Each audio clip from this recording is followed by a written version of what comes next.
Yes, truly. I witnessed a stranger run out from the bush when she is easing herself. Hello, my lovely audience. I bet you will all be shocked after watching this story to the end. This particular story make me fear my gender more and more. Don't forget to like, subscribe, and comment where you are watching from after this story. It is not for us to question. This is a story of Abeni, a lady who stood before the most feared shrine in all of Yorubaland. The sacred fire was burning. The elders were watching. The ancestors were listening. And she was smiling. Her husband stood beside her, his hands trembling, his eyes red from 3 sleepless nights. This was the man who loved her without condition. You so much. The man who had never once doubted her. The man who had farmed under the hot sun every single day just to put good food on her plate and fine cloth on her back. Now he stood there broken because the whole village was saying her wife was a liar and a cheat. So he brought her here to the shrine of Ogun, the shrine that had no mercy for liars, the shrine where the guilty drank the sacred water and did not see the next sunrise. The chief priest raised the carved wooden cup. The water inside it was dark and still. The oath will start now! He looked at the woman and spoke in a voice that had buried many secrets.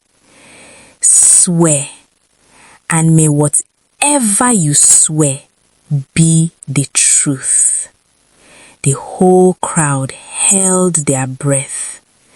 The woman took the cup without hesitation. She raised it to her lips, and then she swore. But what she swore, what she actually said with her own mouth, in front of the gods, in front of the elders, in front of her own husband, it was not a lie. It was not the truth either. It was something far more dangerous than both. Stay with me, because what this woman did the night before she came to that shrine, the plan she made in the dark, the trap she set with her own hands, will make you question everything you think you know about guilt, innocence, and how far a clever mind will go to escape the consequences of its own choices. This is the story of Abeni, a woman who loved 2 men, feared one God, and outsmarted them both. In the days when the Iroko trees still whispered the names of the ancestors, and the red dust roads of Yorubaland carried the footprints of both the living and the dead, there was a village called Ipara Oko that sat between a slow green river and a hill of ancient rocks. The people of Ipara Oko were not wealthy people, but they were proud people. They believed in 3 things above all else: hard work, family honor, and the wrath of the gods upon anyone foolish enough to live a crooked life. In this village, there lived a man named Adewale. Adewale was a farmer, a quiet man, the kind of man who spoke few words but meant every single one of them. His hands were rough from years of working the land. His back was strong. His eyes were kind. And his heart was the kind of heart that only comes around once or twice in a generation. He loved his wife the way the earth loves rain, completely, quietly, and without any need for praise. Her name was Abeni, and she was the most beautiful woman in a paraoko. Not just beautiful in face, though her face was the kind that made market women stop their haggling and young men forget the words they had rehearsed. Abeni had a gift for people. Or rather, she had a gift for making people believe exactly what she wanted them to believe. Adewale had married her 6 years ago, and in those 6 years, he had given her everything a man of his means could give. He built her a house with smooth plastered walls when other women in the village still lived in mud and thatch. He hired a young girl to help her with the firewood so that her hands would not grow rough. When the rains were bad and the harvest was small, Adewale would eat less himself before he ever let Abeni's plate go half full. The elders of Iparaoko watched all of this and nodded with satisfaction. They said, "That is a good man. That is a man the ancestors are proud of." Adewale heard this and felt full. Not full of pride, full of peace. Because all he had ever wanted was to be the kind of man his father had raised him to be. And he believed, he truly, completely believed that Abeni saw that in him.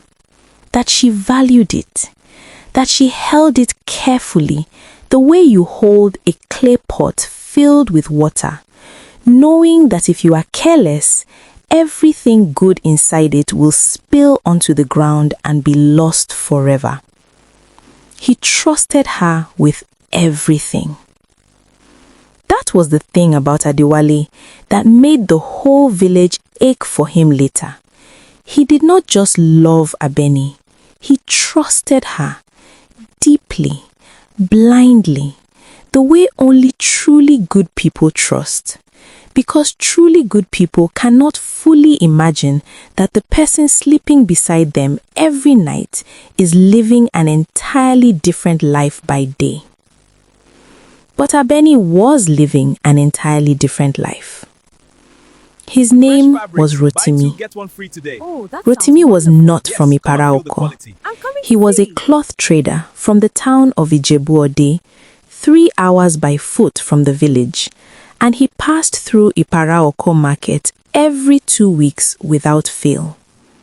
He was tall, loose in his laughter, and he wore his agbada like a man who had never once worried about where his next meal was coming from.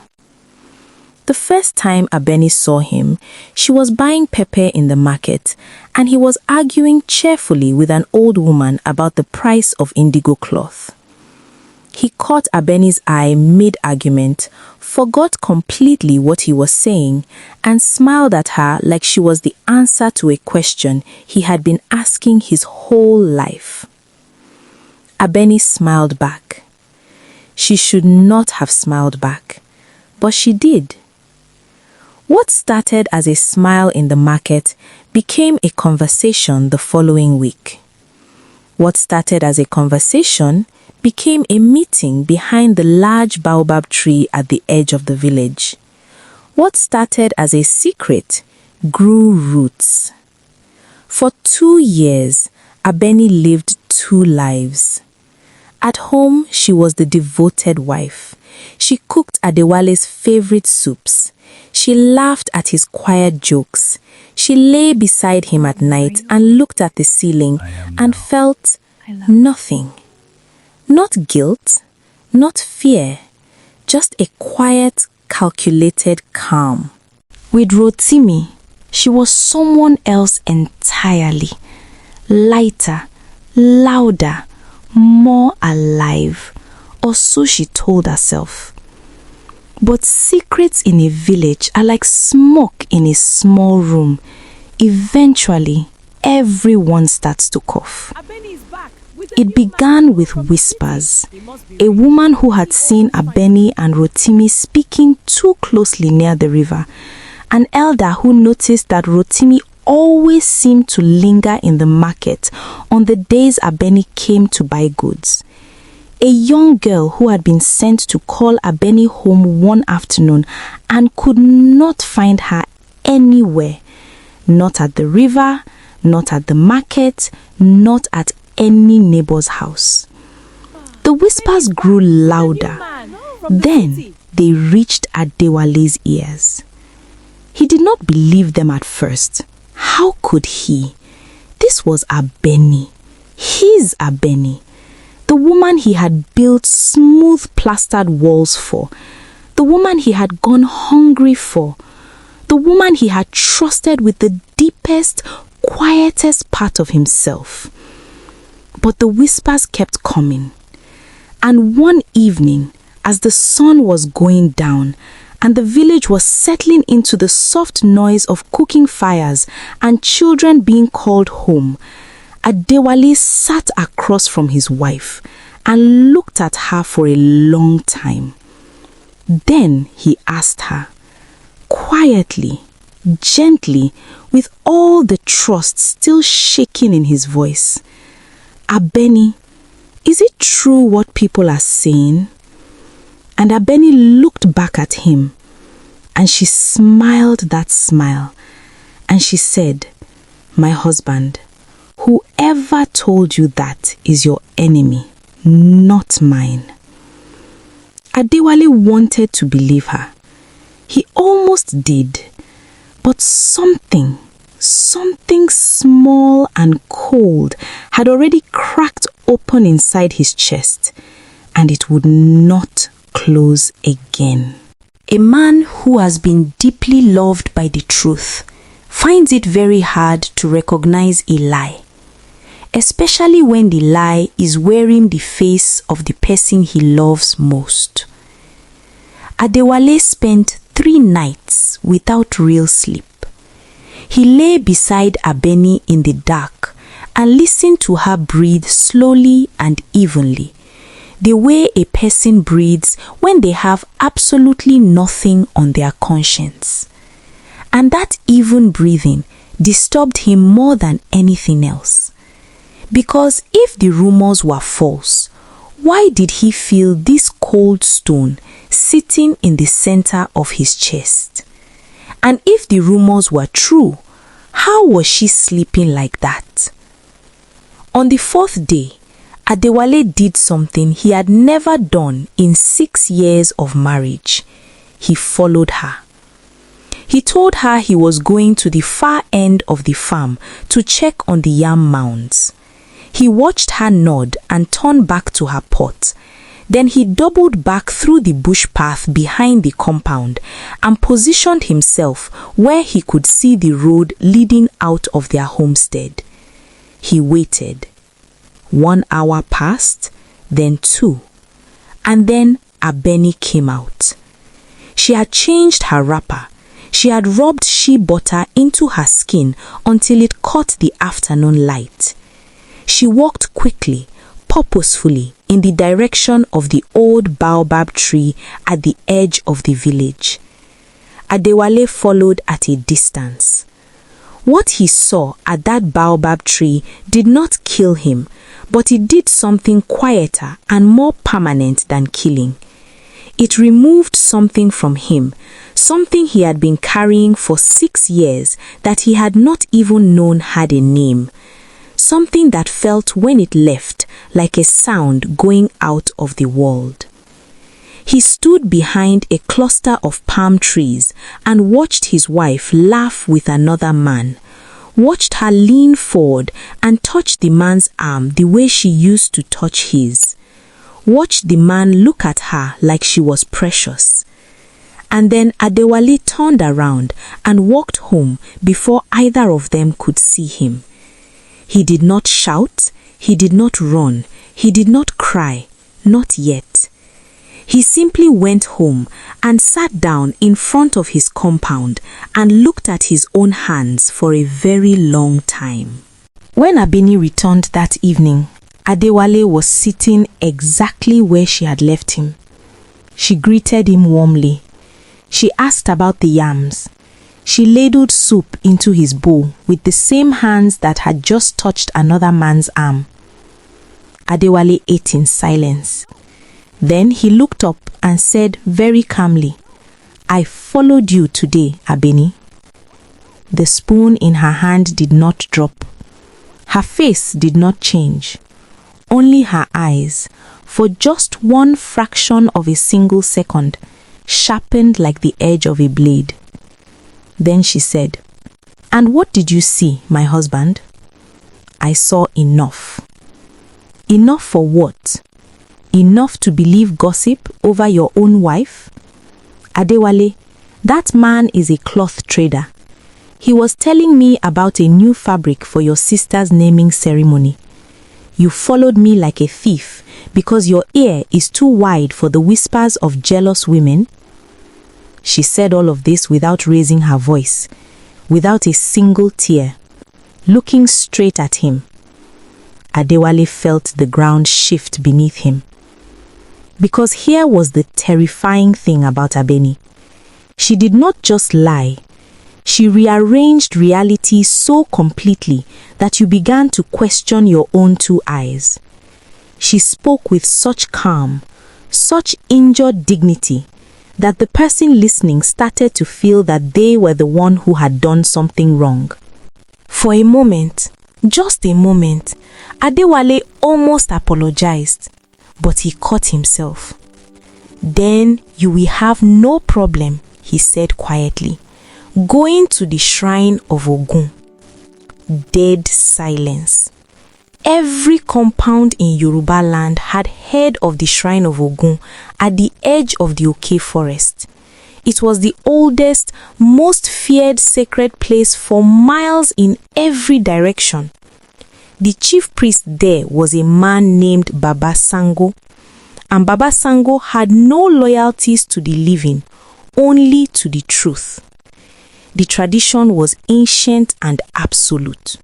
When a matter could not be settled by words alone, the accused would go before the shrine, drink the sacred water, and swear their innocence. The gods would hear, and if the person swearing was lying, the punishment was swift, silent, and final. No medicine could stop it. No prayer could reverse it. In 6 years, no one had ever survived a false oath at that shrine. Adewale looked at his wife and said, "Then you will have no problem, Abeni, going to the shrine of Ogun." Dead silence. This time, there was a pause. It was a small pause, half a breath, the kind of pause that only a very attentive husband would even notice. But Adewale noticed. And in that half breath, he saw something flicker across his wife's face. Not guilt exactly, but calculation. A rapid behind-the-eyes calculation, like a weaver suddenly counting threads at great speed. Then she smiled again. "Fine," she said. "We go tomorrow." She picked up his empty bowl and walked into the kitchen. And Adewale sat alone in the compound and stared at the darkening sky and thought about that half-breath pause for a very long time. What Adewale did not know, what he could not have known, was that the moment Abeni disappeared into that kitchen, she was not washing his bowl. She was thinking. And when Abeni thought deeply, truly deeply, the world needed to be very, very careful. Because before that night was over, she would leave the compound under the cover of darkness. She would walk quickly through 3 narrow village paths to a small house near the edge of the market. She would knock twice on a wooden door, and when Rotimi opened it with sleep still in his eyes and confusion on his face, she would take his hands in hers and say 7 words that would change everything. "I need you to do something for me." Rotimi was many things. Charming, reckless, weak in places that mattered. But he was not stupid. When Abeni arrived at his door, past the hour when the whole village had gone to sleep, with her eyes calm and her voice low and careful, he knew immediately that something serious had shifted. He pulled her inside. He lit a small oil lamp. He listened. She told him everything. About the rumors, about Adewale following her, about the confrontation, about the shrine. When she got to the part about the shrine, Rotimi's entire body went still. The shrine of Ogun, he repeated. Yes. He stood up and began to pace. Abeni, that shrine has taken people. Strong people, people who thought they were clever. Sit down, she said quietly. He sat down. She looked at him in the low orange light of the lamp, and she said, I am not going to that shrine to be destroyed, and you are not going to panic. You are going to listen to me carefully, and you are going to do exactly what I tell you. Nothing more, nothing less.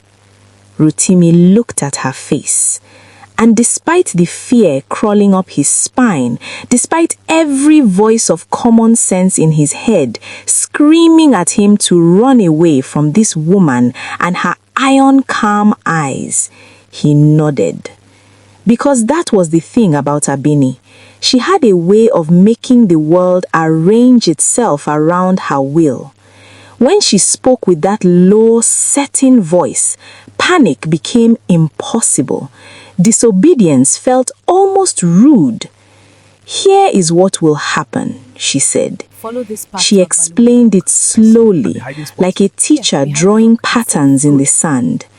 Tomorrow morning, she and Adewale would leave for the Oke forest on foot, the same road that passed behind the great rock of Agbalumo, the same narrow bush path that wound between two hills before opening into the wider road towards the shrine. That section of the path behind Agbalumo rock was quiet, hidden on both sides by tall elephant grass. No compound was nearby. Nobody passed there in the early morning hours. Rotimi would go there tonight and find a place to hide in the elephant grass before dawn. He would be there before the sun fully rose. As Abeni and Adewale passed that spot, she would tell her husband she needed to ease herself. She would step off the path and move into the grass, directly toward where Rotimi was hiding. She would untie her wrapper to crouch down, and Rotimi, at that exact moment, would look. Just look. Nothing else. Rotimi stared at her. That is your plan. That is the first part. And the second? She said, when we reach the shrine and the priest raises the sacred cup and asks me to swear, I will swear, but I will not swear what they think I am swearing. She let the silence hold for a moment. I will swear that no man has seen my body uncovered except my husband and the stranger who saw me by accident in the bush when I stopped to ease myself on the road to the shrine. Rotimi's mouth opened slowly. She continued, I will swear that I have not been with any man in sin except before the eyes of the gods. And since no sin happened in that bush this morning, only a witnessing, the shrine will find nothing to punish. The room was absolutely silent. You are going to swear a true thing, Rotimi said, slowly, like a man watching a bridge appear out of fog, that hides the true thing. Abeni said simply, the shrine punishes lies. I will not lie. Rotimi sat back and pressed both hands to his face. He understood now. The brilliance of it was almost nauseating. She was not going to deceive the shrine. She was going to redirect it. She would speak truth, a very carefully constructed, weaponized truth, and let the shrine's own rules protect her. If anyone besides her husband had seen her nakedness that day, and a stranger in the bush had, then she could swear to that fact without a single false word passing her lips. The sacred water would pass through her throat and nothing would happen. And Adewale would stand there and watch, and the elders would watch, and the ancestors would watch, and they would all see what looked exactly like an innocent woman. "What if I am seen going to the spot?" Rotimi asked. "Go before the village wakes up. Move through the back path. Wear the plain wrapper, not the trader's cloth. And after we pass, leave immediately. Go back to Ijebu Ode and do not return to this market for 1 full month." He was quiet for a long moment. Then he said very softly, "Abeni, are you not afraid of anything?" She stood up and straightened her wrapper. "I am afraid of one thing: losing, and I do not intend to lose." She moved toward the door. "Be at the rock before the cock crows twice. And Rotimi, do not be late. A plan with one missing piece is not a plan. It is a disaster." Then she slipped back into the dark village and walked home quietly as a cat. She arrived back in the compound before Adewale stirred. She lay down beside him and listened to him breathing, that restless, troubled breathing of a man who had finally opened his eyes but did not yet know what he was seeing. And Abeni closed her eyes and she slept deeply, completely, without a single tremor of fear. Outside, the night insects sang. The oil lamp in Rotimi's house was still burning, and somewhere in the Oke forest, the sacred fire at the shrine of Ogun had been burning without interruption for 300 years. It had seen many things, but it had never seen anything quite like what was coming in the morning. The village of Ipara Oko walked slowly that morning, the way it always did. Fire smoke rising first, then the sound of grinding stones, then the voices of children. Yes, Mama, we are coming. But this And the morning fresh had food a for the different texture to it. Word had spread, the way word always spreads in a small village, through compound walls and thin air, that Adewale and his wife were going to the shrine of Ogun. By the time the sun had fully cleared the eastern trees, a quiet procession had formed behind them. Elders, neighbors, women with wrappers pulled tight, young men with careful faces. Even the children seemed to sense that something important was about to happen. Adewale walked in front. His face was a mask, composed, closed, and devastated all at once. He had barely spoken that morning. He had simply risen with the sun, dressed, and stood at the compound entrance, waiting. Abeni walked beside him in a clean white wrapper with coral beads at her wrists. She had taken time with her appearance, not out of vanity, but out of strategy. An innocent woman would look composed. An innocent woman would not come to a sacred place looking like she had spent the night in fear. She looked perfectly, terrifyingly composed. They reached the stretch of path behind Agbalumo Rock. The elephant grass rose tall on both sides.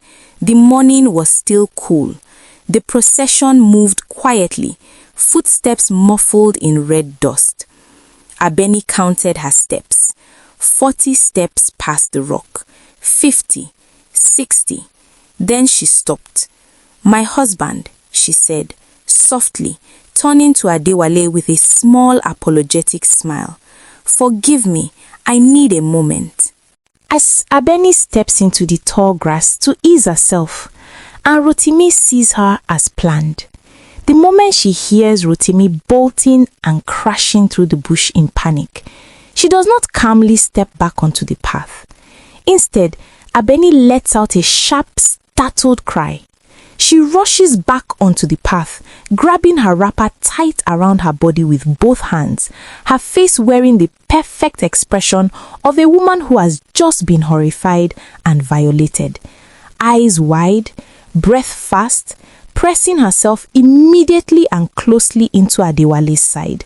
Both her hands gripping his arm tightly, her body turned away from the direction the sound came from, burying herself against his chest like a woman seeking the protection of her husband from something that has shamed and frightened her deeply. Someone was there. She cries against him.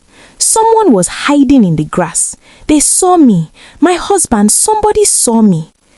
Adewale instinctively wraps one arm around her, pulling her in, his protective husband instinct firing before his suspicious mind can stop it, and looks toward the bush where the crashing sound is still fading south through the tree line. He catches only the flash of blue and gold fabric disappearing into the deep green darkness. He does not see the face. He holds his frightened wife and stares at the empty bush. As somewhere in the back of his mind, something cold and quiet says, she is not frightened. She is performing. But her grip on his arm is so tight and her face pressed against his chest looks so convincingly shaken. And so he says nothing. He simply holds her and they continue to the shrine. At the shrine, when Abeni swears her oath and mentions the stranger, Yes, Adewale I stuns witnessed a stranger run out from the everyone bush when she by was easing quietly confirming, it is true. I saw a man running from the grass. I did not see his face. The crowd erupts. The elders are satisfied. Baba Sango declares the oath fulfilled. Abeni has won. As the crowd begins to disperse and celebrate the outcome, a young village boy, maybe 10 years old, who had been sent ahead of the procession that morning to fetch water from the river near the shrine path, steps forward nervously and says that he saw a man hiding in the grass before the procession arrived. He had been too afraid to speak during the ceremony, but he recognized the man. It was Rotimi, the cloth trader. I know his blue and gold cloth everywhere. The clearing goes completely silent. Every eye turned to Abeni. And Abeni, for the first time in the entire story, has absolutely nowhere to go. Because Adewale does not need to say a word.